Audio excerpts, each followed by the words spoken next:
Hello, welcome to the channel Why Stories. Enjoy watching. You can go home, the gray-haired man in the white uniform smiled. Aglaya smiled tiredly and began to put her stuff in her bag. The trauma doctor immersed himself in paperwork, allowing the nurse to finally go home. Her shift had ended an hour and a half ago, but hospital work ended not by the clock, but when there was an opportunity to finish a shift. The petite, beautiful nurse with shoulder-length hair said goodbye to her colleague and started to go downstairs when suddenly someone called out to her. "Aglaya, I've been looking for you everywhere. There's a man waiting for you for 2 hours.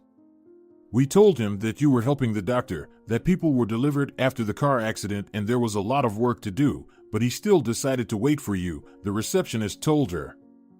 "Okay, thank you." Aglaya was confused. Waiting for 2 hours? Who could it be? Only one option came to her mind. It could only be Cassiano. Maybe he's come to his senses and decided to come back? That thought made her soul feel warm. Aglaya ran down the stairs and saw a man in the reception area, blonde hair, tall, slim, dark skin. He was wearing a simple black t-shirt and pants. "That's not Cassiano." Aglaya pressed her lips together unhappily, sighed, and headed towards him. She recognized him. The man's name was Alejandro. Recently, he was admitted to their hospital after a car accident, and Aglaya took a big part in saving his life. She had a day shift, and then replaced her colleague on the night shift. Her colleague's father was seriously ill, and the girl couldn't leave him alone. Finally, both shifts were over, and exhausted Aglaya was going home with only one wish: to get some sleep. Halfway home she saw an accident. A drunken truck driver hit a passenger car. Thoughts of exhaustion and sleep immediately evaporated. Aglaya rushed to the car, opened the door, and saw a man inside. He was unconscious. There was no one around. Aglaya dragged him away from the car, laid him down on the sidewalk, and dialed the hospital's number. The ambulance rushed to the scene, while the girl tried to bring the man to his senses. Just as he opened his eyes, his car exploded. The drunken truck driver walked around, apologizing profusely. Aglaya referred the injured man to her hospital, to her trauma unit, and 2 days later, she met him again. They developed quite a warm, friendly relationship. They talked a lot and discussed their favorite movies and music. The guy stayed there for a week and tried to give her money when he was about to be discharged. But Aglaya didn't take the money, as always, and even felt offended. So they said goodbye to each other in an awkward way, and now this guy's been waiting here for 2 hours. Maybe he wants to ask her out on a date. Aglaya shivered. He was nice, but she wasn't ready for a relationship right now. She'd just gone through a painful divorce. It had only been 3 months since a new mark had appeared on her passport. "Good afternoon," he said. "Hello, Alejandro. How are you doing? Did the headaches go away?" Aglaya asked. "I'm fine, thank you. Thanks to your help, I'm recovering very quickly. I've been waiting for you. I really need to talk to you. Let's go to the cafe, it won't take long." Aglaya shrugged and agreed. Lately, the walls of her home felt like a prison to her, so she was in no hurry to get there. They were sitting in a cafe that was usually crowded, but today there were only staff in yellow aprons. Small round tables, uncomfortable chairs. Alejandro ordered coffee and a dessert for Aglaya, and only black tea for himself. "Aglaya, I invited you here because I need your help. I'm not the kind of guy who has a lot of female friends. I'm shy enough, and it's hard for me to meet new people. Me and my ex broke up in a pretty bad way, so I can't ask her for such an unusual favor. But for some reason, I felt like I could trust you, so I thought I'd ask you. You saved my life and cured me." The guy was nervous, and his blonde bangs were getting in his eyes. "I didn't do anything special, that's my job. You don't owe me anything. What's the request?" Aglaya wanted to leave. This whole thing felt weird and awkward. This guy could hardly offer her anything that would interest her. "Don't be so modest. You got me out of the car, and then it exploded. But I've learned my lesson and I won't offer you money ever again, I promise." but my request will be something very personal and strange. I'll tell you all about it and you just tell me if you agree or not. I won't insist. If you say no, I won't bother you again. So, I need a fake wedding. I'd like you to be my wife for a while. It may take a few months, but after that, we will divorce. Aglaya lowered her head. Divorce. She's definitely not gonna survive another divorce. Why do you need this? She didn't know how to refuse him politely. Don't worry, it's not some machinations, nothing dirty or illegal. Except for a sham marriage, apparently. The guy shook his head, took her hand, and looked into her eyes. I promise I won't molest you, there won't be any intimacy. All I want is publicity. I need everyone to know that I got married. I can pay for it, any sum of money. But I really need it urgently. I can't give you all the details, it'll be too boring. It's a bureaucratic necessity, nothing more. Aglaya thought about it. He needs the publicity. So her ex will find out that she got married 3 months after the divorce. Awesome. At least she'd get back at him for everything. After all, she has nothing to lose. What could be worse than the lifestyle she was living now? Aglaya raised her eyes and looked at her interlocutor through thick dark lashes. I agree, and no need to pay for that. Alejandro smiled. Do you really agree? You can't imagine how grateful I am. This is the second time you're saving me. Then from now on, you can tell everyone that we're a couple. It's important that everyone believes it. I promise you won't regret the decision to help me. Soon Alejandro said goodbye to the girl, paid the waiter, and left. Aglaya slowly finished her coffee and left. On the way home, she thought that now at least something would start to happen in her life. It was important to her. The emptiness she felt when she was alone frightened her. Aglaya climbed the stairs to the second floor, opened the door, and entered. It was warm and quiet inside. It was always hot in the apartment in summer, but this year August had been extremely cool because of a cyclone. The weather forecasters had promised that summer would return in September, but for now, the temperature would be relatively cold. She sat on the sofa, her glance focused on the picture on the nightstand. It showed her in a wedding dress and her ex-husband, Cassiano. They were smiling. Weren't you happy with me? She asked aloud. She still remembered Cassiano begging her to marry him. Cassiano was her classmate. Aglaya hadn't noticed him at school, but when they both graduated and met by chance on the street, they looked at each other in a completely different way. Cassiano confessed that he loved her during their school years. But Aglaya noticed the guy only now. In high school, he was an unattractive, shy guy, but now he had completely changed. He had everything: a good sense of humor, charisma, good manners, beautiful eyes, and a smile. She thought that such a guy could not be single, and Cassiano told her that he had just broken up with his girlfriend. They were preparing for their wedding when she cheated on him with her best friend. He saw it and left. Cassiano moved to a big city because of that girl, but when he saw her in the arms of another guy, he just packed up, and 18 hours later, he was already in his provincial hometown. Cassiano wooed her nicely, but Aglaya thought he was just trying to forget the girl who cheated on him. Cassiano said he was madly in love with her and that the past was left behind. They had a whirlwind romance and soon, he proposed to her. Aglaya was over the moon.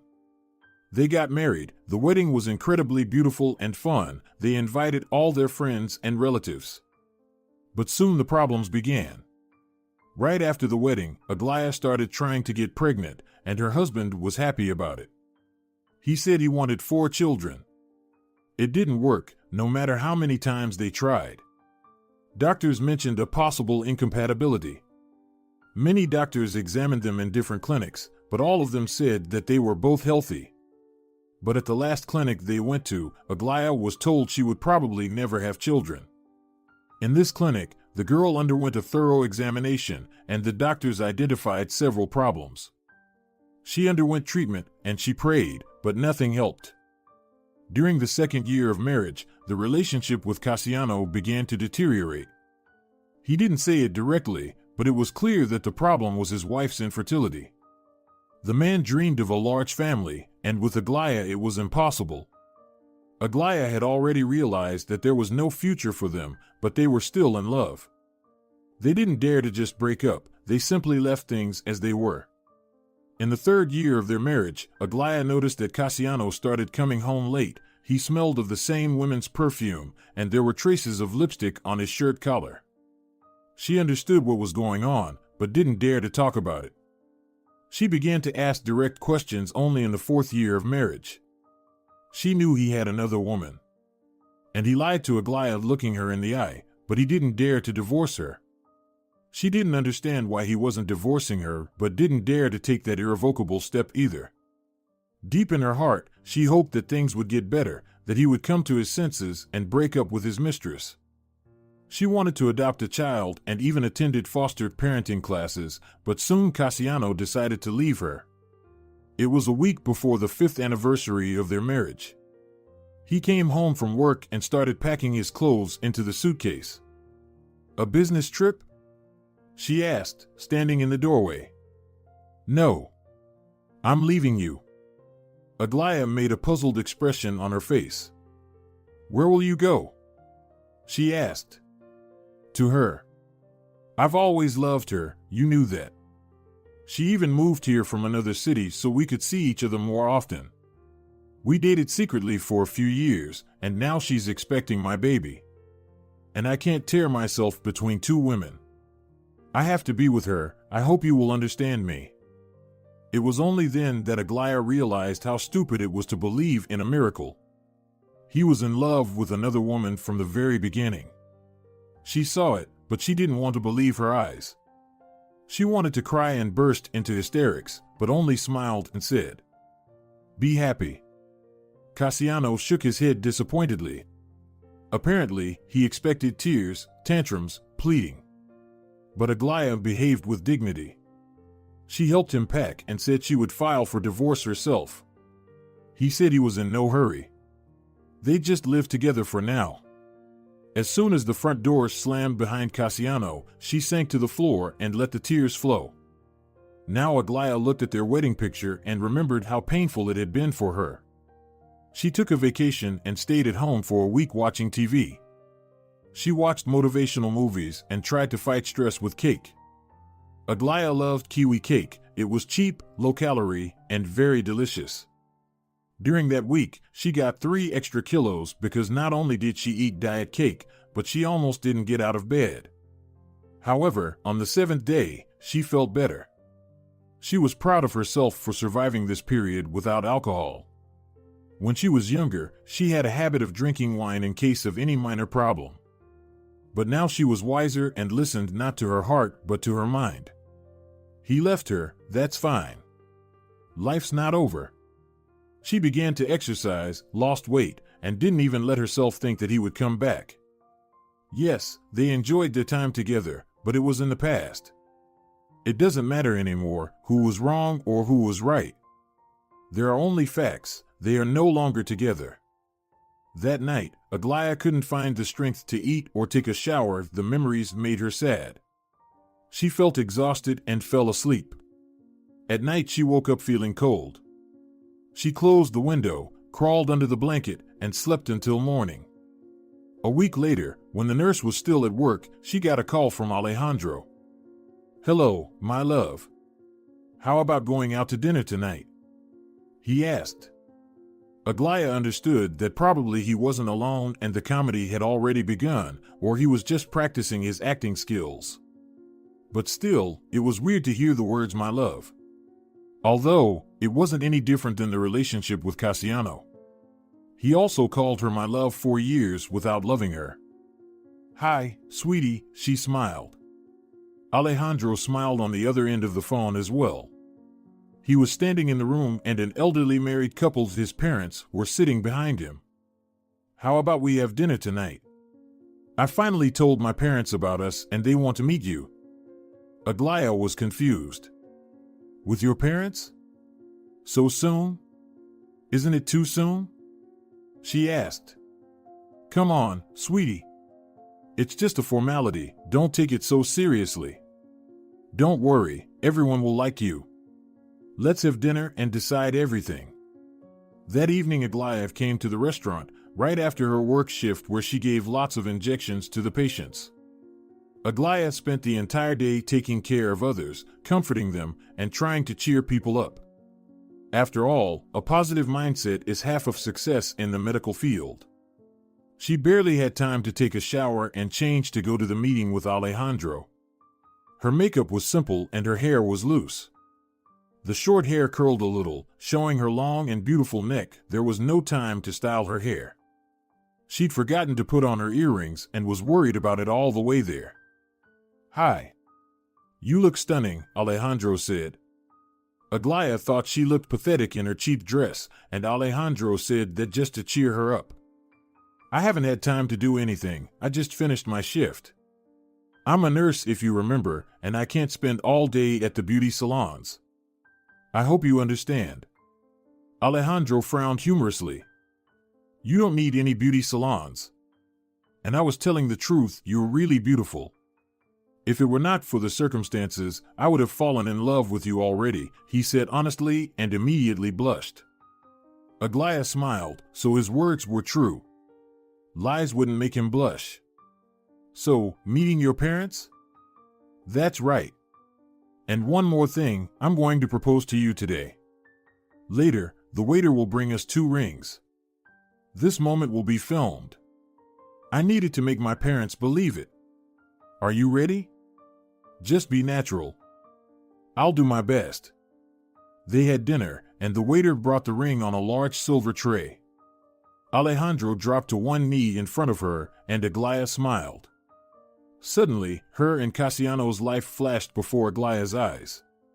The moment when Cassiano had proposed to her, the way he had looked into her eyes, promised her eternal love, and she immediately thought of how it had ended. Tears came to her eyes. Alejandro saw the change in her mood. "I love you and I want us to be together always and forever. Will you marry me?" "I love you too." Aglaya hugged him, hiding her tears. "Yes. I'll marry you." She could barely pull herself together. He was hugging her for real, trying to comfort her.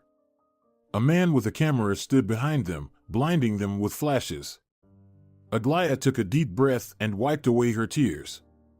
She was smiling. Alejandro was smiling too, but his eyes showed that he was worried. He put the ring on her finger. It was a beautiful gold ring with a stone that fit perfectly. They finished the ceremony and left the restaurant. Aglaya thought that now he would leave, and she would go home and have time to walk and clear her head. But a handsome blonde man in a suit suggested to take a walk. They walked down a night city street lit by lanterns. Alejandro took her hand. "No one is filming us right now," Aglaya said. "I know," he answered and squeezed her palm harder. "What happened at the restaurant? Did I open some old wound? I'm divorced. 3 months ago, my husband left for his mistress. She didn't want to give him any details. Besides, she probably looked pathetic at that moment, and he asked that question just out of politeness. I'm sorry, I didn't think I'd make you cry.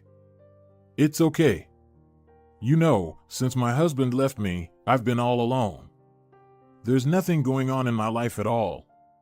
And that moment at the restaurant felt so much like real happiness, and it hurts to realize it was just an illusion. She wanted to be honest with him. It was easier that way. Lying takes a lot of effort, and you have to keep too many things in mind. Aglaya almost always said what was on her mind, except when it was necessary to be politely silent. She considered excessive and inappropriate frankness to be stupidity and lack of good manners. Me too. I've been single for over a year. And I wish it were real. I know what you feel. You know, if you wanted to, we could start dating for real. I mean, there's nothing stopping us from making it real. He turned to her and looked into her eyes. She suddenly felt like she was being too intrusive and even pushy, and she felt awkward. No need. I was just saying that because you asked. I'm fine and ready to continue playing in your comedy. Besides, it will be good for me to distract myself from negative thoughts and brighten up my gray everyday life. But right now, I'd really like to have some time alone, if you don't mind." Aglaya walked away, leaving Alejandro somewhere behind. He was standing there staring after her. "I'm such an idiot. She told me about the painful divorce and I suggested dating," he thought, turned, and walked back the other way. He remembered her eyes, her tears. He definitely liked her, but there was something more important right now. He needed to finish the job and not scare her off. It was more important than his feelings, more important than anything else in his life. The next step was their dinner with his parents. It was Aglaya's day off, so she had time to prepare thoroughly. As she picked out a dress, she thought about how she would have spent the day if it hadn't been for Alejandro and his fake wedding. She would probably have gone to the park, watched the couples with envy, bought herself a cake on the way home, and spent the next week hating herself for the extra kilos. Aglaya felt like she was on edge, one step away from depression. Alejandro picked her up around 8 in the evening. Aglaya was wearing a beautiful dress, high heels, a manicure, and makeup. Her hair was neatly styled, and this time she didn't forget about earrings. A ring decorated her finger as a symbol of fake love and loyalty to this foolish plan. It was uncomfortable to be around Alejandro. Aglaya knew it would come to an end soon and had already prepared herself for it. She felt like a silly, helpless kitten who ran after every passerby, hoping to get warmth and affection. And she scolded herself for really feeling something for Alejandro. She thought it was stupid and realized that those feelings had no future. He only suggested they pretend to be a happy couple for a while, but her subconscious was already painting pictures of a happy family. This is so stupid. Don't worry, my parents don't love me and they won't love you. It's just a formality. Are you ready? Alejandro asked, remembering how she had cried during the fake proposal. I'm ready. Why don't they love you? I think parents always love their children, it's just that different parents express their love in different ways. Sometimes children don't feel love because they're used to expressing it differently. Parents are programmed by nature to love their children, and children are programmed to love their parents. I'm not their biological son, Alejandro said, interrupting Aglaya's philosophical musings. Oh, she said. So I'm pretty sure they don't love me. But I don't expect anything from them, I have my own plans. They continued driving in silence.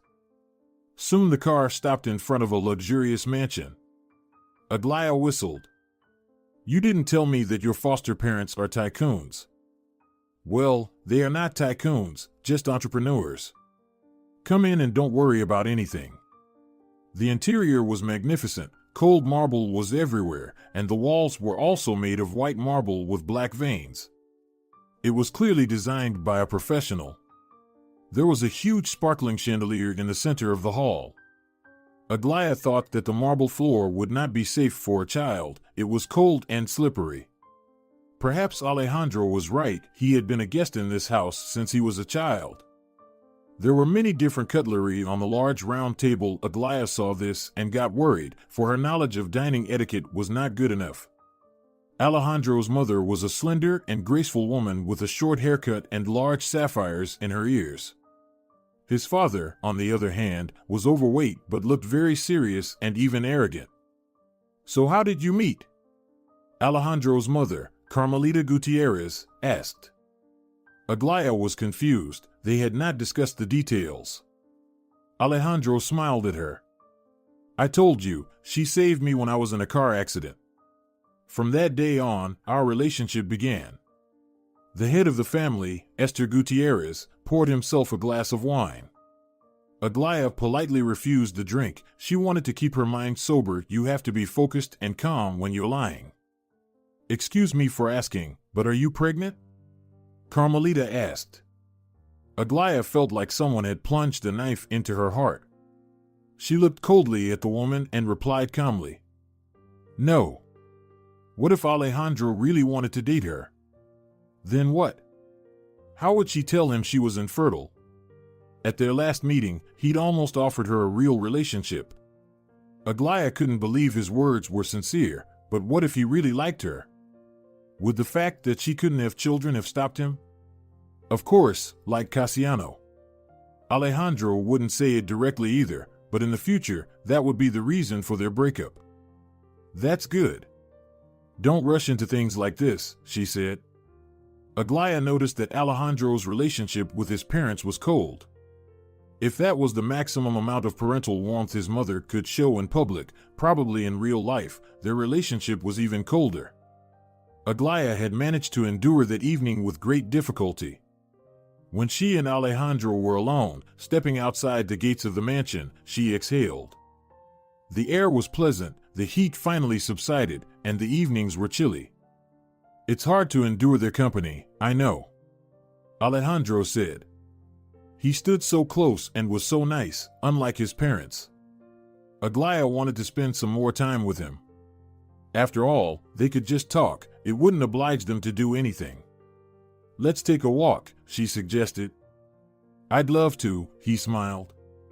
They walked down the street, talking about all sorts of things. He didn't dare touch her hand again, she already turned him down last time. Even though she confessed that she feels sad because it's not for real. So you're an adopted child? My parents and the Gutierrez family were companions. I have a different last name, Diaz. My mom and dad died in a car accident. I was a baby, I wasn't with them that day, I stayed at home with a nanny. It so happened that my father was raised in an orphanage, and my mom's parents died early, and there was no one to take care of me. Then Carmelita decided to adopt me. But she didn't really want to help the orphan. I own half of the company.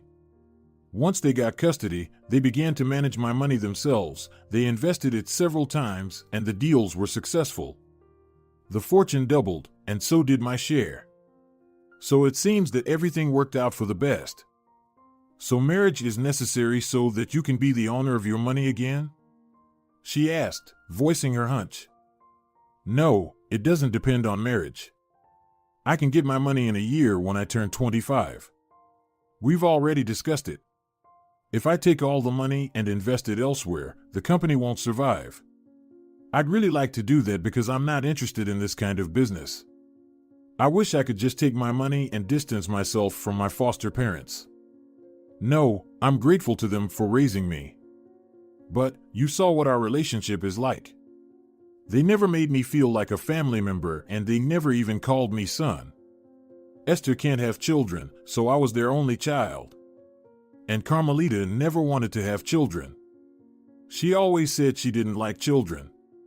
She was not made to devote her life to children. Then why do you want to get married? She asked. Alejandro didn't answer anything, he was silent. It's very personal, he said after a long pause. Seriously?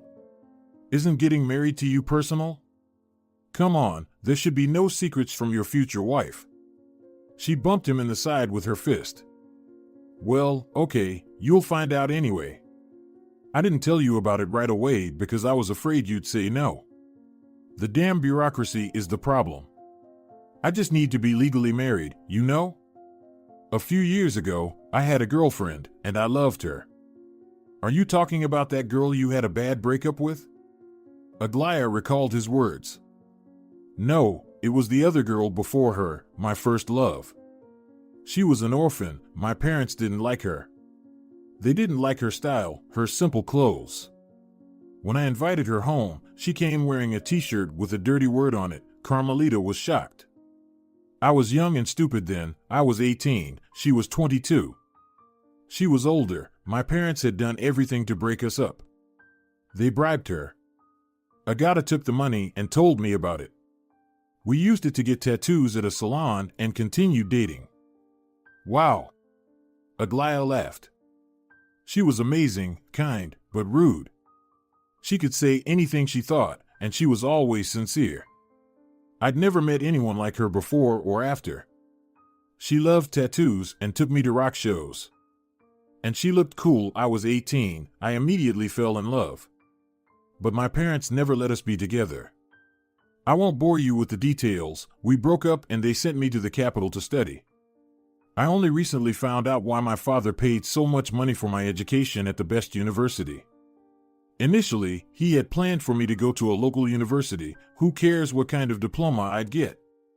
My place of employment was known from the beginning anyway. But recently, I found out that Agatha had given birth to my son and died in childbirth. Since she was an orphan, the baby ended up in an orphanage. Her friend tried to find me, but my parents intimidated her. They threatened to have her expelled from college and her parents fired. The Gutierrezes are a very powerful family. They can do anything. I made a scene at home. It's no joke. They deliberately hid the fact that I had a child and that Agatha might have been alive if I had been there, if she had given birth in a good hospital. I was so depressed when I found out. All this time I was sure she had just left this town and was living her life. My parents made sure I didn't find out anything, and my son grew up and is still living in an orphanage. He's 6 now, and I want to raise him. I found him and see him twice a week, but they won't give him to me because I don't have my own house and because I'm not married. Can you imagine? This cute little boy has Agatha's eyes. All this time he lived in an orphanage, and only when he turned 6 did he find out he had a father. And every time he asks me why I don't take him home. Why don't your parents help you with this?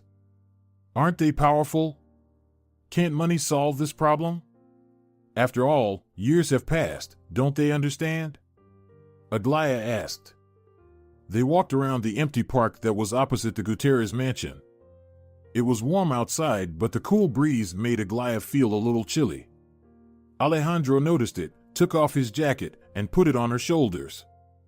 The pleasant smell of his perfume made her smile sweetly.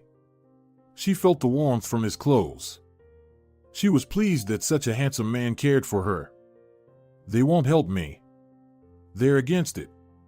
They're the ones who've been trying to hide it from me all this time. I found out about it by accident. I didn't know Agatha died, didn't know I had a son. Carmelita said I didn't need that child, and she didn't need him either. I was very young when it happened. She said that I wouldn't be able to devote myself to working for their company if I was busy adopting my own son. I don't know what's inside these people instead of a heart. Probably a money-counting machine. I offered money to the adoption authorities, but my foster parents were ahead of me. They told me Franklin Gutierrez came to them and threatened them. So they won't help me, and I won't get my son until every single requirement is met. In this case, they can't go against the law. So, I bought myself an apartment recently. I invested everything I had in it. The Gutierrez weren't even gonna help me with it. They're doing everything they can to stop me. I guess they realized that in a year, I'll get my money and their company would be ruined. My father would probably try to keep me from bankrupting them. To be honest, I wasn't planning on leaving the company. After all, it's my biological parents' life's work. But the Gutierrez crossed the line. My sense of gratitude to them is slowly waning. They saved me from an orphanage, but sending my son to the orphanage is mean. So you need a marriage to adopt a child? And I'll be a parent, too? Why were you afraid to tell me that?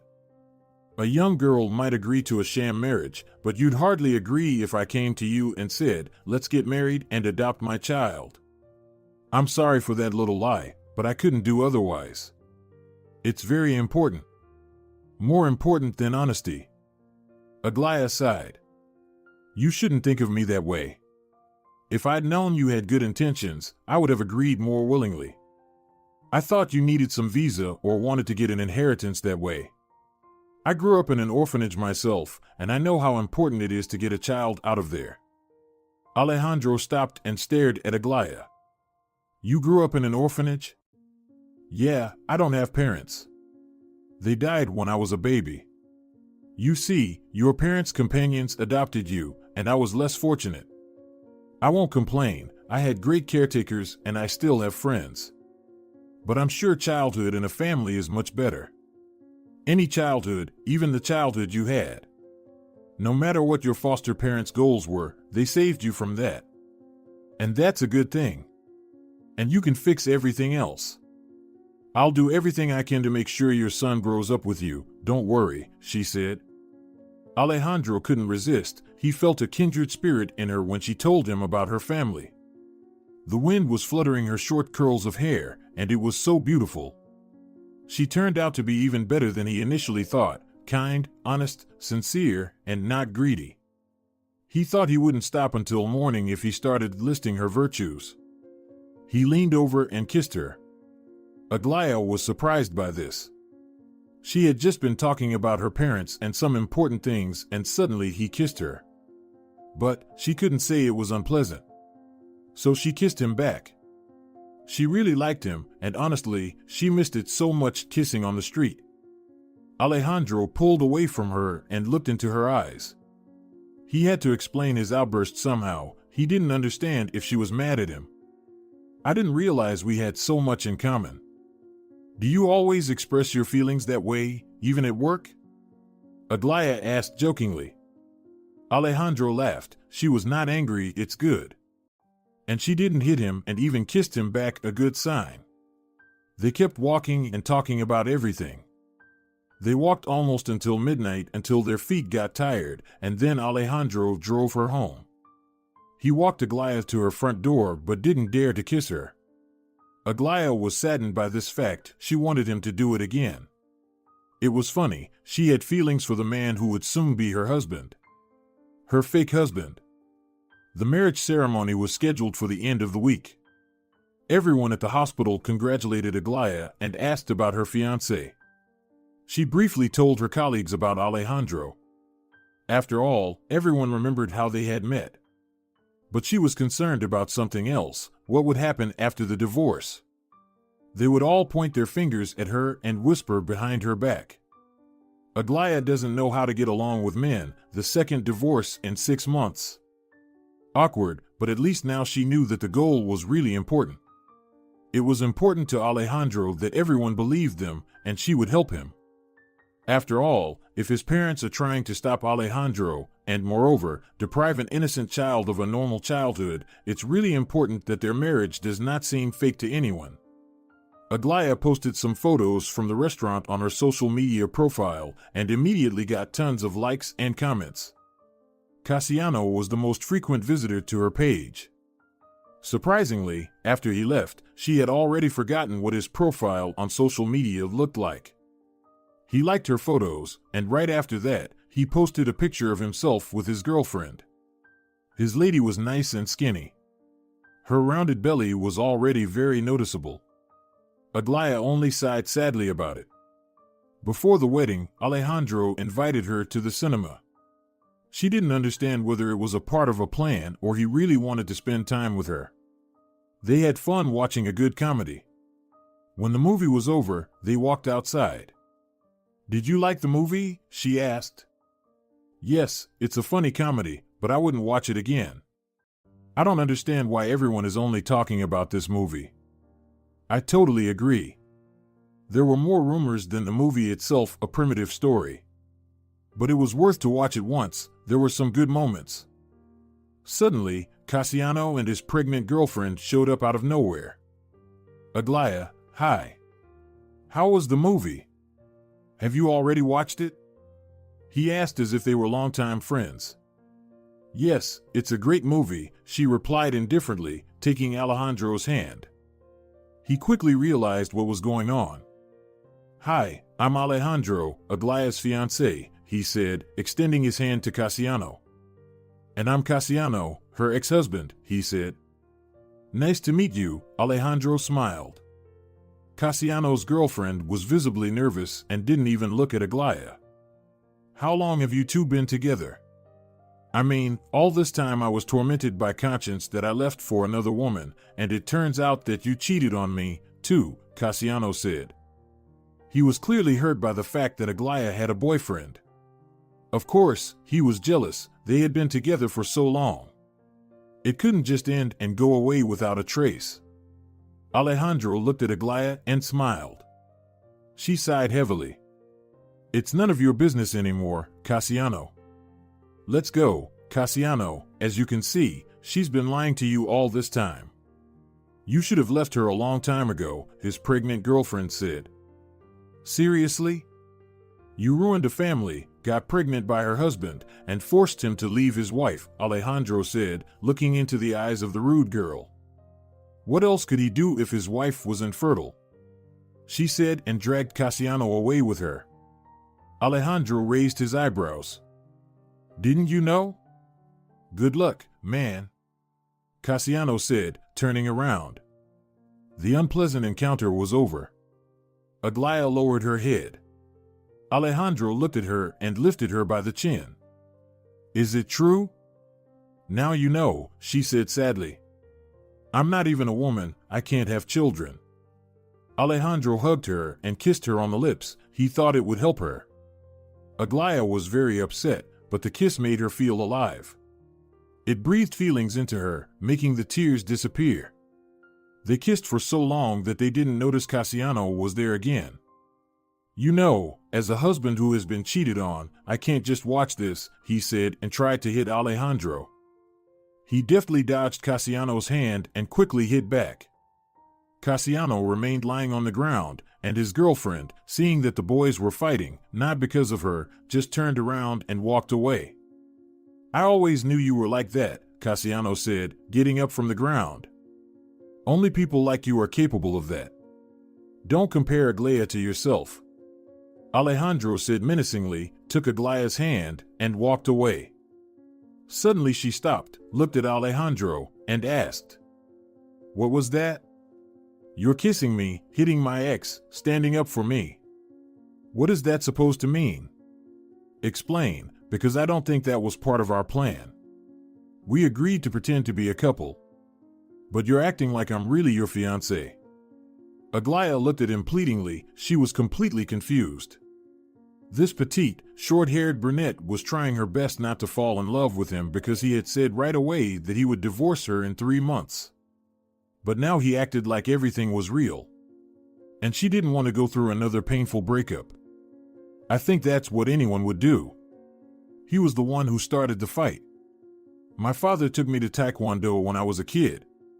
My foster father. Aglaya shook her head. You know I can't have children. I was afraid to tell you about it for some reason, but now you know the whole truth about me. I want to go home. Aglaya turned around and walked away. But a moment later Alejandro stopped her. He looked down at her. Today medicine is doing wonders and your infertility is not a final verdict. And even if it were, it wouldn't be a problem for me. I would be happy to adopt 2 girls and raise them with you. Aglaya didn't understand what he was trying to say. Was it all for real? Why are they even talking about this if their relationship is a lie? Cassiano also said it wasn't a problem, but he left me for his pregnant mistress. And before that, he cheated on me with her for over 2 years, and I knew that, but I didn't dare to leave. I don't want to live like this anymore. I'm better off alone. And when it's over, I'll get another divorce mark on my passport, and then I can finally just live my life without imposing myself and my problems on anyone. What on earth are you talking about? Don't you see that I really like you? I don't care about anything. I fell in love with you the very first time I met you. I just didn't think it could be mutual. The nurses told me you were going through a divorce. So I knew it. And the more I get to know you, the more I realize you're my soulmate. And that's not just for show, I mean it. Alejandro waited for her reaction, but Aglaya was silent. I'm going to die of nervousness. Say something. He couldn't stand it. Aglaya smiled, walked up to him, and kissed him on the cheek. You're just feeling sorry for me, like Cassiano. Everybody wants a family, everybody wants kids. And I do, but I can't give you what you need. And I'm not gonna burden someone else. Let's just leave it as it is. At least now I know for sure we're getting divorced. I don't want to give myself false hope and go through this again. Please try to understand, for me, it's like getting a knife wound where there was another knife wound. It hurts twice as much. She looked into his eyes with so much pain that it took his breath away. At that moment, she told him everything and shared her true feelings. Aglaya simply walked away, and Alejandro didn't dare catch up with her. He was sure she wouldn't let him kiss her again, would push him away. She didn't accept his confession, didn't believe him. And it was understandable. Their wedding took place in the presence of Alejandro's parents and Aglaya's friend. The ceremony was very modest, and then they had dinner in a small cafe. Aglaya acted like the happiest bride. It wasn't easy for her, but she realized there was no turning back. During the ceremony, she wanted to burst into tears again. After all brides cry. She was wearing a simple white dress, and Alejandro was wearing his business suit. Only the veil indicated that this was a wedding and not just a typical family dinner. However, the photographer took 1,000 photos. Aglaya posted a few of them on the internet to finish Cassiano. He should know that she's not just a miserable, lonely woman. That thought made her feel a little better. When they got married, Aglaya panicked. Just yesterday she was a fiancée, and soon she would be divorced again. Everything seemed to be spinning in some infernal circle in her life. Her head began to spin, but Alejandro held her hand tightly. This day he could kiss her as much as he wanted in public, and Aglaya would kiss him back. She enjoyed his kisses, his warm hands. After all, that was their plan. She really had feelings for Alejandro, and it was obvious to everyone. However, his parents only grudgingly pressed their lips, trying to keep silent. It was unclear if they believed their son and his wife, or if they understood that it was just a sham marriage. In any case, Aglaya could see that they were not happy for their adopted son. Over dinner at the restaurant, Alejandro's mom asked the girl who her parents were. "My mom worked at the school and my dad was an auto mechanic," she said. "Are they retired now?" "No, they died when I was a few months old. I grew up in an orphanage." Alejandro's mom raised her eyebrows and continued eating her salad. No sympathy, no shock. "You know, it's no surprise, Alejandro already dated an orphanage girl before you. He likes orphans a lot. Probably because he grew up without parents himself." "Did you grow up in a family?" she asked her mother-in-law. "Of course," she said as if it were her own choice and achievement. "Then you were luckier than me or Alejandro." The teasing was successful. Carmelita looked at her daughter-in-law reproachfully, and the dialogue was finished. When the dinner was over, Alejandro and Aglaya got into the car and drove to the hotel where he had rented them a magnificent honeymoon suite. Alejandro looked at her with admiration. He whispered in her ears that he loved her, that she was the most beautiful woman in the world. Aglaya smiled with just her eyes, making it clear that she didn't believe a single word he said. When they were in the room, she sat on a huge bed covered with rose petals. There was an ice bucket on the table with a bottle of champagne in it. "I hope you're not going to say now that we have to confirm our marriage and sleep together?" she asked tiredly. "No. I just want to say that I didn't lie once today. It was the pure truth when I told you I would be with you forever in joy and sorrow, and when I told you about my feelings." Aglaya shook her head. "I want to leave. My parents could have hired someone to prove our marriage was a sham. They asked me directly about it. I don't want to give them a reason to stop me." Aglaya got up and paced around the room. "Then, let me change my clothes, camouflage myself, and leave through the back door." The sun was shining outside the window. It was daytime. She didn't want to spend this day enjoying a fake relationship with a 3-month shelf life. "Can't you hear me? I'm telling you that I really love you." Aglaya refused to believe it, didn't let herself think about it, but she couldn't stop herself from feeling it. Alejandro came to her, embraced her, and pressed her against him. "You're my wife now and I don't want a divorce. Of course, I will not force you. But, at least give me a chance, since we are married." He kissed her and she could not help but return the kiss. Aglaya let go of her fears and worries and allowed herself to just give in to the moment. They had spent almost 24 hours together. She decided to give herself at least a few hours of happiness and joy. She decided that she needed to live in the moment since she wasn't going to have a long and happy life. After the wedding, Aglaya and Alejandro went to the adoption authorities and filed the necessary documents for adoption. Aglaya started to collect them a little earlier. Alejandro explained what to do. This procedure wasn't simple. Probably even astronauts undergo more simple examinations than people who want to adopt a child. The adoption specialist said that they have to wait, but most likely everything will be fine now. Alejandro and Aglaya walked out of the building. It was drizzling outside, and Aglaya was chilly, but she didn't want to get back in the car with Alejandro. After a night together, she just headed home and didn't pick up the phone for 2 days. She decided not to let herself expect anything. She realized they had no future anyway. He was a successful entrepreneur raised in a wealthy family, and she was just an infertile nurse grown up in an orphanage. Plus he, like Cassiano, had the love of his life left behind. Even though Agata died, Aglaya could hardly get what she wanted. She had given herself 100 reasons to give up hope, but the foolish hope didn't want to give up. And now she was standing right next to him, and he was looking into her eyes as if he really loved her.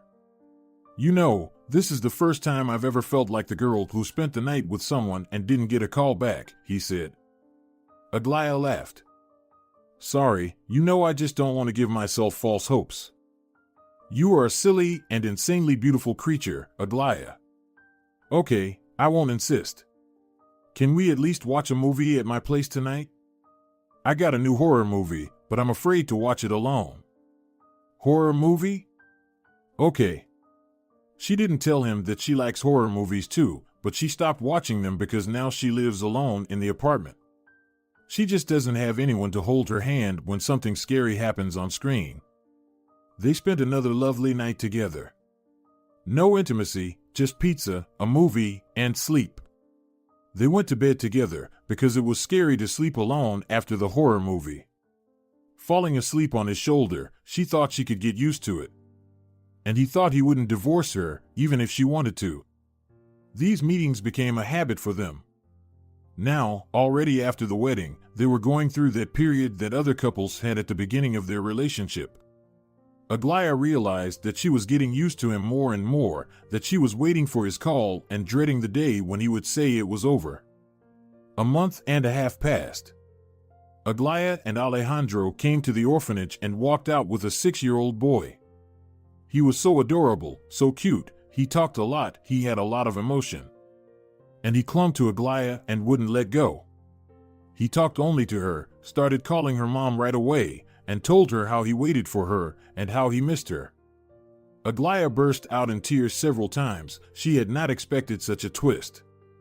Alejandro prepared a room for the boy, and Aglaya bathed him at home. Alejandro could hear them laughing, how easy it was for Aglaya to communicate with him. She became his official parent. The adoption was successful. Late at night, when little Roberto fell asleep, she and Alejandro were alone. You know, I didn't expect him to be so attached to me right away. I can say the same about myself. What? Aglaya didn't understand. I didn't expect to be attached to you right away either. Now that the plan is completed, it's official, I'm not going to divorce you. I want to be with you. And if I don't? She asked. It was important for her to check whether it was an act of generosity on his part or whether it was a real feeling. Cassiano had broken something in her soul, and now it was not easy for her to trust someone. You know, I'm tired of saying that I'm in love for real. But it's not just about me anymore. Roberto fell in love with you at first sight, too. I want you to decide right now, are you staying or leaving? We can't play with a child's feelings. So you have to make a decision. He was serious and even rude. Aglaya sighed. Things are different now, but not only because of Roberto. Tell me, honestly, is everything you told me true? It's true. He looked at her and thought he wouldn't let her go, even if she wanted to leave now. You know, Aglaya, I understand why you find it hard to believe. Do you think I'm playing games with you? I'm not. I can't imagine myself without you, and after the way Roberto clung to you today, I can't imagine you leaving us. You were so worried that you couldn't give me a baby. But now we have a child. You and I are happy parents now. He loves you like a mother. He spent 6 years saving up his love, and you got all of it. Isn't that enough for you? Aglaya smiled. That's more than enough, you're right. There was silence. Aglaya was preparing another piece of news for him today and didn't know how to say it. I don't need any more kids, I already have one. Okay? And if you want, we can adopt another child from the orphanage. That was the only problem, wasn't it? No, it's not just that. I'm also afraid you still love Roberto's mother. Cassiano also couldn't forget his ex and left for her, and it's not realistic to compete with a dead woman. Oh, my goodness. Who put such nonsense into your head? I was in love with her, but we were very different. She was older, she laughed when I wanted to cry. She got angry when I laughed. We didn't break up just because of my parents. It was just that we both knew we couldn't get along. We had more of a passion than a real deep love. Yes, I missed her, I grieved when I heard she was dead. But I can't say she's the love of my life, and I'm not going to put her portrait around the house. What would you tell Roberto about her? Aglaya asked. We'll tell him that he has 2 moms, one of whom is dead and the other is alive and well and working as a nurse. If you promise me that you will remain my wife. Aglaya shrugged. I will. I have nowhere else to go now that I'm pregnant. What? Alejandro was in total shock. It happened on the only night they spent in the honeymoon suite. I'm as shocked as you are. You know, it's such a strange feeling. Alejandro hugged her, and all her doubts collapsed like a huge wall separating them. He would be a father, again. She wouldn't leave him again, there was no reason for that. Aglaya sighed happily. Now she was expecting his baby. Perhaps it was fate, the Lord had not given her children in marriage to a man who loved someone else. But with Alejandro, one night was enough. A couple of weeks later, Alejandro took his son to a laboratory to do a paternity test. The woman at the orphanage told him that the boy might not have been his son. When he picked up the child, she asked him bluntly, what happens if it turns out that Agata got pregnant by someone else and Roberto is not his son? Alejandro said he didn't care, because now Roberto was his son anyway. But still, he wanted to know the truth. What would you do if he is not your biological son? Aglaya asked him. Nothing. I just want to know. I won't love him any less and I won't leave him. I don't even know why I want to know the truth. I guess I just want to know if Agata cheated on me. According to the timeline, he was conceived while she and I were still together. It's probably just selfishness, but I need to know. You can get that test done at our hospital. They take a DNA test and take it to the lab. Great, but I've already made an appointment with a private lab. Roberto and Alejandro left, and Aglaya only shrugged her shoulders. She was about to go to work when Alejandro called. He needed to go to the office urgently. The procedure was postponed, so he asked to pick up Roberto. Aglaya picked up the boy and took him to her workplace. There she took him for a DNA test. Alejandro's blood was already there because recently he had a scheduled checkup. He was still recovering from the accident. Alejandro didn't know that Aglaya had already done a DNA test, so later he did it again at a private clinic. The result arrived quickly negative. How could it be? I can't believe it. Alejandro hid this information from Roberto and decided to just forget about it. However, soon the results of the second test, which Aglaya had done, were ready. It was positive. Alejandro was over the moon. He went to the private lab and showed another test result from the hospital. It turned out that they had made a mistake and mixed up the test tubes. Someone else got the wrong result too. When the doctors sorted everything out, Alejandro received confirmation that Roberto was his blood son. He rejoiced like a child. Of course, it was important. Alejandro knew for sure that he wouldn't have stopped loving Roberto in any case. That wasn't the point. But it was important for every human being to have a continuation of the family. It's our nature, and Alejandro wanted Roberto to be his blood son. And so he was. Together with him, he began to visit Agata's grave from time to time.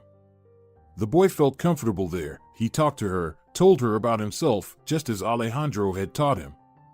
He began to take care of the grave because there was no one else who could do that. Aglaya went there with them.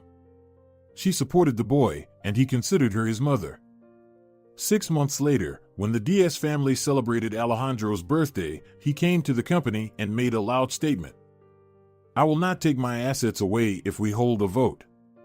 Now each of us has 50% of the assets.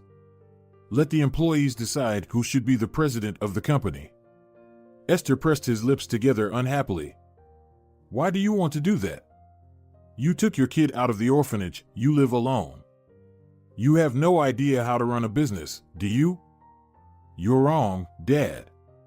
My father used to be the one who ran the company. I'll be the boss or I'll leave. You have nothing to worry about. You'll still have the same money. I have a lot of long-term plans for the company. Let's each of us show our plans and let the people decide. These are my people and they won't vote for you. Who do you think you are?" Alejandro only shrugged his shoulders and said he would mention it at the next staff meeting. On the day of the meeting, Aglaya ironed her husband a white shirt. He wore a tie and a beautiful watch. She kissed him at the door and told him she believed in him. Alejandro went to work in good spirits. It was a win-win for him. No matter how things went, he was still happy. Even if the company burns down tomorrow, he has Aglaya and Roberto and will have a daughter soon. The meeting room was stuffy. The investors were sitting around the big table. Without their money, the company wouldn't survive. "I have accepted the challenge and I am ready to show you my long-term business plan," the head of the table, Gutierrez, told him. Alejandro nodded and sat down across from him at the opposite end of the oval table. It was a tough battle. Gutierrez talked about the current situation and how important it was to move in the same direction without taking risks, gaining stability and people's trust. When he finished, Alejandro stood up with his report. "I want to point out the little things that my father missed. First of all, the company's business is not going up. Now everything is being done to stabilize the situation. Our income a year ago was higher than it is today. I have analyzed not only our internal documents but also consulted with experienced specialists. Today there is an open niche which no one in our region has occupied yet. We can grow if we invest some of our assets in it. According to the worst calculations, we will simply go to zero, as we are now. But in case of success, we can raise the salaries of everyone who works in this company in a year. We'll expand into new territories. I've done the math. Check it out. We need a detailed analysis here. I suggest reviewing these papers tomorrow," one of the investors said. The meeting was over. Everyone went to review Alejandro's plan. The next day they met again. "We discussed it and decided that Alejandro's strategy has a good chance. Moreover, there are no risks involved. I don't understand why we didn't do it sooner. But this strategy requires him to be in charge. Alejandro, Esther said that you want to be a president. Let's vote right now." Alejandro sighed and looked up. He had expected anything but this. There were 11 people sitting at the table, including himself. And everyone raised their hands except for him and Esther. Esther also hadn't expected such a reaction from his companions and investors. Probably everyone was sick of his bad temper and wanted some changes. "Well, congratulations, now all the responsibility will be on your shoulders, son," Gutierrez said unhappily. From that day on, he never spoke to his adopted son again, but he didn't try to stop him either. He realized that if his son's plan worked, he would become even wealthier. Besides, he was already old and was tired of the constant stress.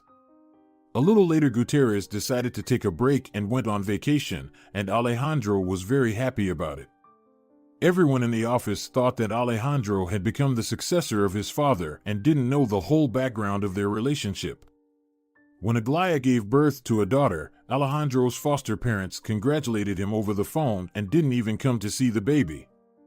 That's when Alejandro finally realized they never needed him. Gutierrez just wanted to control the company alone, and his wife had to try on the role of a mother. A year later, the company, under the leadership of Alejandro Diaz, increased profits and entered the international market. The competition in this area did not let them take a leading position, but what Alejandro managed to achieve was more than enough. Aglaya and Alejandro's personal life was also fine. She gave birth to another girl and everything turned out as in his dreams, 2 daughters and a son. Roberto loved his sisters and helped Aglaya in everything, calling her mom. He was old enough to realize that she was not his biological mom. Besides, Alejandro didn't hide the truth from him. But the boy grew up in love and care and was happy. If you're enjoying it as well, leave a like and subscribe.